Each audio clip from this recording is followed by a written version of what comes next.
আপনাদের পুলিশ স্টেশনে কিসের জন্য আসা? ওই কুচবিহারের একসময়ের এমপি মন্ত্রী নিশীথ প্রামাণিক ডাকাত, সে এখন নতুন ছক কষতেছে।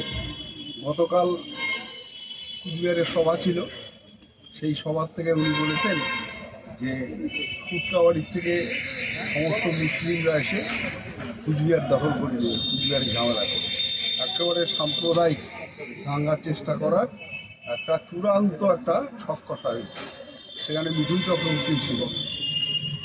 তো আমরা পরিষ্কার বলি, যারা কুচবিহারে সাম্প্রদায়িক দাঙ্গা লাগানোর চেষ্টা করবে এবং ধর্মের ভিত্তিতে ভোট করার চেষ্টা করবে, তাতে যদি কোনো রকম গণ্ডগোল হয়, আজকে উনি যে কথা বলেছেন শুক্রবাড়ির বিশেষ মুসলিম সম্প্রদায়ের জন্য, তার জন্য যদি কোনো ক্ষতি হয় কুচবিহারে, সেটা রাজনৈতিক হোক সামাজিক হোক, তার জন্য সম্পূর্ণভাবে দায়ী থাকবেন নিশীথ প্রামাণিক। আমরা থানায় এসেছিলাম, ডায়েরি করলাম যে এই ধরনের বক্তব্য দিলে যে সাম্প্রদায়িক উস্কানি হয়, তাতে কিন্তু আমরা কী বলে কাউকে ছেড়ে কথা বলব না। রাজনীতি করুন, ঠিক আছে, রাজনীতির মাঠে দেখা হবে, কিন্তু সাম্প্রদায়িক যে দাঙ্গা লাগানোর চেষ্টা করছেন এটা বন্ধ করুন। নিশীথ প্রামাণিককে আমরা পরিষ্কার করে জানিয়ে দিলাম, এরপরের দিনটায় নিশীথ প্রামাণিক আসলে তাকে ঢুকতে দেওয়া হবে না।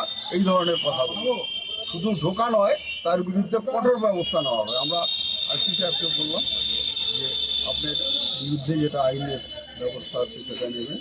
নিশীথ প্রামাণিককে আমরা এর মধ্য দিয়ে হুঁশিয়ারি দিয়ে রাখলাম, সাবধানে কথা বলবেন, সাবধানে চলবেন এবং সাম্প্রদায়িক দাঙ্গা লাগানোর চেষ্টা করবেন না। যে চক্রান্তটা করছেন সেই চক্রান্ত বন্ধ করুন, নাহলে আপনি কিন্তু এই রাজনীতি দিনাটার মাটির থেকে, কুচবিহারের মাটির থেকে উঠিয়ে দেন।